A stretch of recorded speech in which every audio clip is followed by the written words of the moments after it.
नुकताच मांडण्यात आलेला केंद्रीय अर्थसंकल्प हा लोकांच्या तात्काळ आणि मूलभूत गरजांशी प्रतारणा करणारा आहे.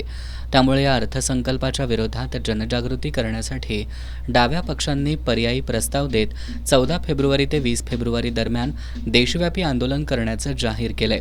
त्याचाच एक भाग म्हणून 14 फेब्रुवारीला जिल्हाधिकाऱ्यांना निवेदन देण्यात आलं होतं. आज डाव्या आघाडीच्या वतीनं कोल्हापुरात जिल्हाधिकारी कार्यालयासमोर धरणं आंदोलन करण्यात आलं. केंद्रीय अर्थमंत्री निर्मला सीतारामन यांनी सादर केलेल्या अर्थसंकल्पामुळं देशातील गरीब हा आणखी गरीब होईल आणि श्रीमंत अधिक श्रीमंत होतील.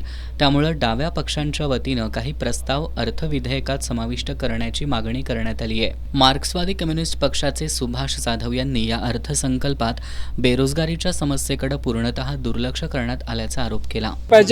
शेतकऱ्यांच्या शेतीमालाला हमी भावाचा कायदा करायला पाहिजे.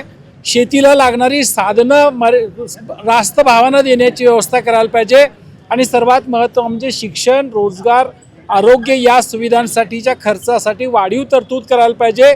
ती केल्याशिवाय अर्थव्यवस्थेमध्ये मागणी निर्माण होणार नाही, गतिमानता येणार नाही आणि उद्योगांच्या वाढीला चालना मिळणार नाही. म्हणून या सगळ्या मागण्या अर्थविधेयकात घ्याव्यात या मागणीसाठी आम्ही हे आज या ठिकाणी निदर्शनं करतोय. यावेळी सतीशचंद्र कांबळे, चंद्रकांत यादव, दिलीप पवार, अतुल दिघे, बाबूराव कदम, रघुनाथ कांबळे, रवी जाधव, विवेकानंद गोडसे या धरणं आंदोलनात सहभागी झाले होते.